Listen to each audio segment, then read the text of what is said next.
Maria Hernandez had never been one to let the weight of the world bring her down. She was strong, a single mother who had raised her 2 kids in the heart of Los Angeles. They lived in a modest home nestled on the edge of a neighborhood that had seen its fair share of struggles. It wasn't much, but it was theirs. The walls of their house held laughter, arguments, celebrations, and countless memories. A life built from nothing but love and hard work. Maria woke up every morning at 5 a.m. to prepare breakfast for her children, Sofia and Alejandro, making sure they had everything they needed before they left for school. Her routine was unbreakable, her resilience unmatched, despite the hardships. Late rent, bills piling up, and a car that barely ran. She always made sure her kids never felt the weight of her worries. They were her world, and she was determined to protect them from whatever the world might throw their way. But one day, the world did throw something at them that no one could have anticipated. It started as a faint haze in the sky, a smoke that didn't seem too concerning at first. Maria had seen fires in California before, the stories on the news of the wildfires burning miles away. It was part of life in Los Angeles, something that always seemed distant. But that evening, the air thickened. The winds picked up, and the smoke grew darker. The news alerts started flooding her phone. Fires had started in the hills to the north, and they were moving fast, far faster than anyone could have anticipated. By morning, the fire was no longer a distant threat. It was at their doorstep. Sirens blared as the winds drove the flames closer and closer to the neighborhood. Maria's heart raced as she packed their few belongings, trying to keep her panic in check. She grabbed whatever she could: important documents, a few photos, clothes, and her kids' favorite toys. It wasn't much, but it was all they could carry. They were evacuating, but where would they go? How could they escape the overwhelming, all-consuming fire that seemed to be devouring everything in its path? As she loaded her children into the car, the heat from the fire could already be felt in the air. The orange glow of the flames lit up the horizon, a terrifying reminder of the power they were up against. It wasn't just her home they were about to lose. It was everything they had ever known. And as Maria drove away, watching her neighborhood disappear in the rearview mirror, a fear she had never known settled deep inside her. But little did they know this was just the beginning. The road ahead would challenge their strength in ways they never could have imagined. Maria drove through the thick smoke, her hands gripping the steering wheel as she navigated the chaotic streets. The traffic was a nightmare. Cars piled up on both sides, the air filled with the acrid smell of burning wood and ash. People were fleeing, some frantic, some calm, but all with the same look of helplessness. Maria's heart pounded as she tried to stay focused, her mind racing with worry for her kids and the uncertain future ahead. As they neared the edge of the city, the streets were lined with makeshift shelters. Tents, RVs, and families gathered outside in the open, their belongings piled up next to them. The sight was overwhelming. The fire had displaced hundreds, if not thousands, of people, and there was no sign of relief in sight. The overwhelming heat had made it impossible to breathe properly, and the constant stream of sirens created a haunting soundtrack to the chaos around them. Maria stopped at a red light, her eyes scanning the scene around her. A group of people had gathered near a small, makeshift stand where a woman was handing out bottled water. She was middle-aged, wearing a faded shirt and a baseball cap, her hands working tirelessly to keep up with the demand. At first, Maria didn't think much of it, but something about the woman's calm demeanor in the middle of such madness caught her attention. The woman noticed Maria's gaze and smiled warmly. "Hey there, looks like you've had a long drive. You and the kids need some water?" Maria nodded gratefully, rolling down the window. "Yes, please. Thank you. It's been a rough morning." "Don't mention it," the woman replied, her voice gentle but strong. "You're not the only one. Everyone's in the same boat today." She handed Maria a few bottles of water, then glanced at her kids in the back seat. "Are you folks all right? Any other places to go?" Maria hesitated. "We don't know. We're just trying to get out of the smoke. We don't have anywhere else to go. We've lost everything."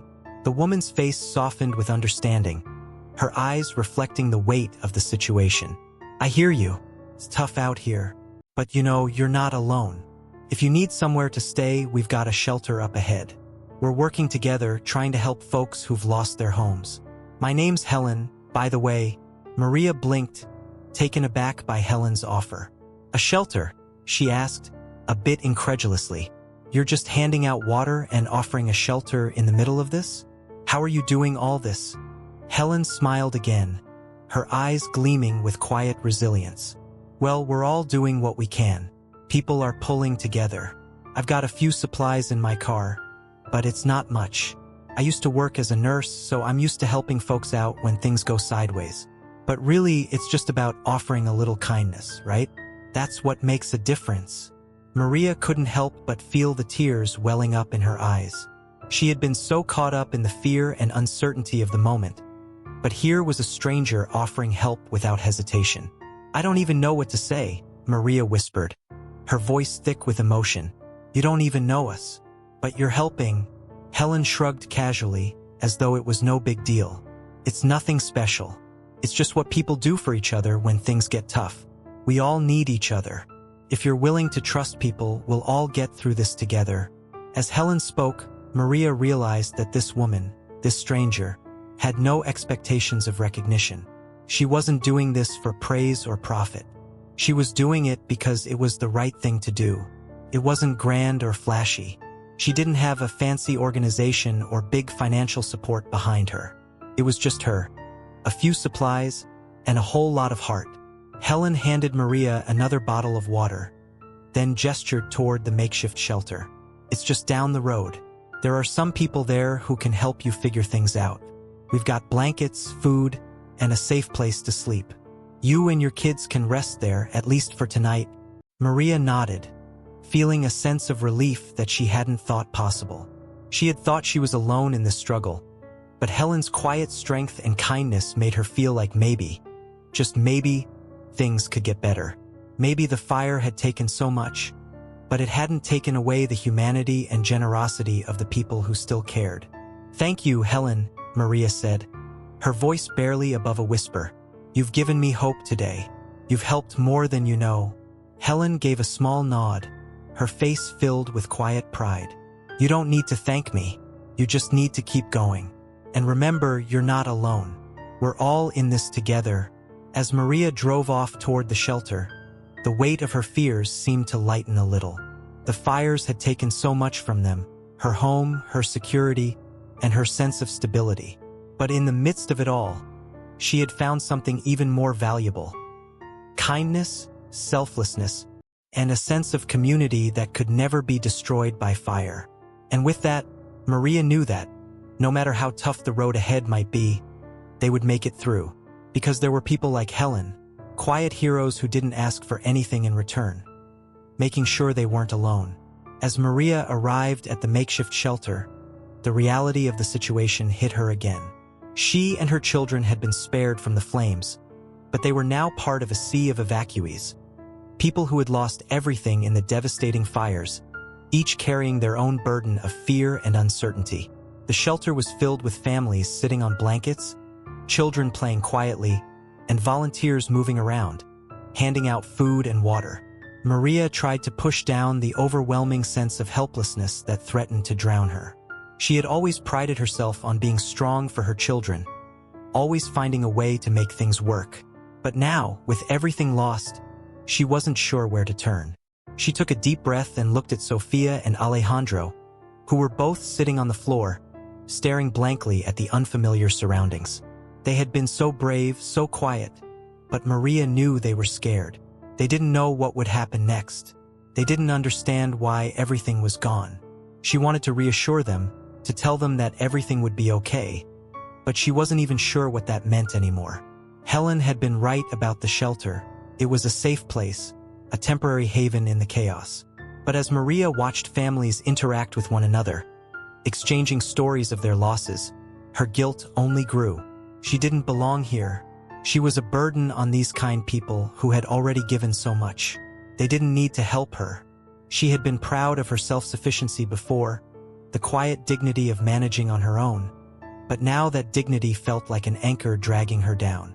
She had always believed that asking for help was a sign of weakness, But here she was, relying on the kindness of strangers.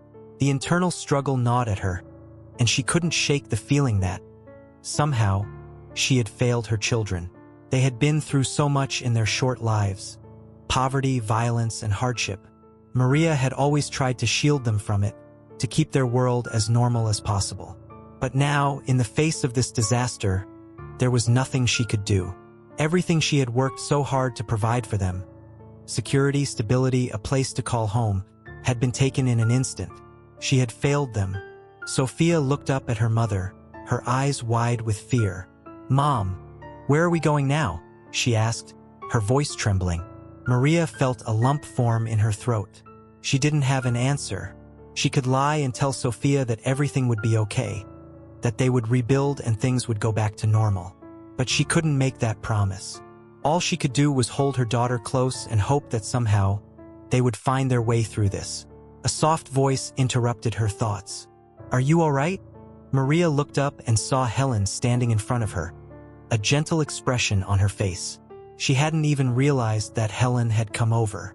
"I'm fine," Maria replied quickly, brushing a tear away from her cheek. She didn't want to seem weak. She didn't want to burden Helen with her pain. Maria hesitated. "I don't know how to do this. I don't know how to take care of them when I can't even take care of myself." Helen sat down beside her, unfazed by Maria's discomfort. "You don't have to have all the answers right now. You're doing the best you can, and that's enough." She paused, looking at the children. "They're lucky to have you. They've got their mother, and that's everything." Maria shook her head, the guilt still weighing heavily on her chest. "I don't feel lucky. I feel like I've failed them." Helen's eyes softened, her voice steady. "I get it, but sometimes we have to rely on others. It's not about being perfect.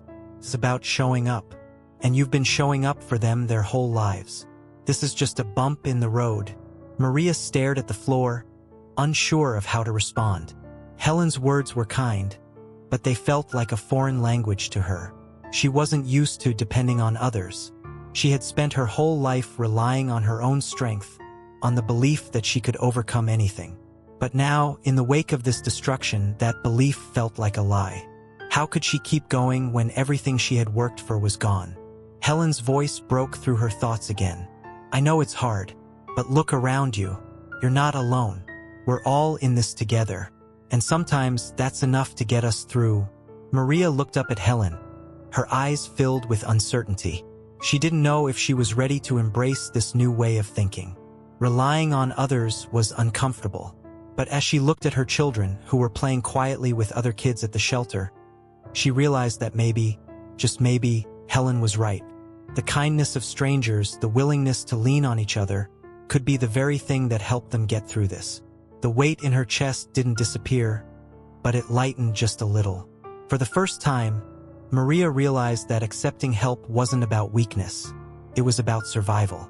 It was about showing her children that, even in the darkest times, there was still hope.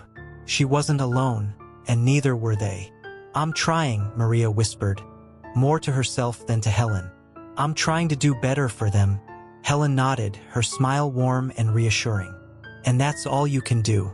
The rest will come when it's time." One step at a time, Maria exhaled, the tension in her shoulders easing just slightly. It wasn't the perfect solution. It wasn't everything she wanted, but it was a start. She had always fought to protect her family on her own, but maybe it was time to realize that there was power in letting others help. Power in coming together, even when everything seemed lost. Maybe this disaster, this loss, was the beginning of something else, something new. And with that thought, Maria took the first step toward rebuilding, not just her home, but her understanding of what it truly meant to survive. Days passed, and Maria settled into the temporary rhythm of shelter life. She had always prided herself on maintaining control, on managing everything herself. But now, for the first time, she was learning to rely on others. The shelter was filled with people who had lost everything: homes, memories, the life they once knew. Yet, despite the ashes of their lives scattered all around, there was a sense of unity in the air. People helped one another without question. Volunteers like Helen moved with a quiet purpose, ensuring everyone had what they needed, whether it was a meal, a safe place to sleep, or just someone to talk to. Helen, in particular, became a constant presence in Maria's life. Though Maria still struggled with the guilt of needing help, Helen's unwavering kindness had made a significant difference. Helen didn't just give supplies or offer comforting words. She provided a steadiness that Maria had been missing. She had been through her own share of hardship, yet she showed Maria a kind of resilience that wasn't based on independence, but on the quiet strength of community and compassion. One evening, as the sun began to set and the air cooled, Maria sat outside the shelter, her children playing nearby. She couldn't help but reflect on how much had changed in such a short time. The fire had taken their home, their belongings, their sense of normalcy, but it hadn't destroyed their bond. She and Sofia and Alejandro were still standing, still fighting. But now they were doing it together, not just as a family but as part of something bigger. Helen sat beside her, as she often did in the evenings, offering comfort without asking anything in return. The two women shared a moment of silence, the kind that came with mutual understanding. Finally, Maria spoke, her voice a little softer than usual. "I don't know how to thank you, Helen. I didn't think I could make it through this. But your kindness, it's been everything." Helen smiled, her eyes reflecting a quiet strength. "You don't have to thank me, Maria. You're doing just fine. All you need to do is keep going. You're already doing that." But Maria's gaze lingered on Helen, feeling something more than gratitude. Over the past few days, she had seen the true power of community, of leaning on others, of accepting that there was no shame in needing help. Helen had shown her that strength wasn't always about standing alone. Sometimes, it came from standing together, sharing burdens, and lifting one another up when things seemed impossible. Maria had learned to let go of the weight she'd carried for so long, the belief that she had to do it all herself. She had learned that accepting help didn't diminish her worth as a mother or a person. It made her stronger because it allowed her to heal, to recover, and to focus on what truly mattered, her children, and her ability to give them a future. As the days turned into weeks, the fire's destruction slowly faded from the immediate forefront of Maria's mind. It wasn't gone. Nothing could erase the trauma of what they had lost, but it was becoming a part of their story, not the whole story. They had found hope in the ashes, and they had learned that even in the most uncertain times, there were people who cared. One afternoon, Maria was sitting with Helen in the volunteer tent when a woman approached them.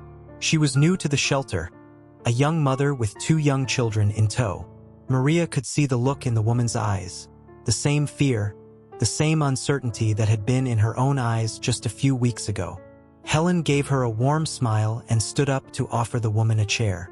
"You're not alone," she said gently. "We're here to help."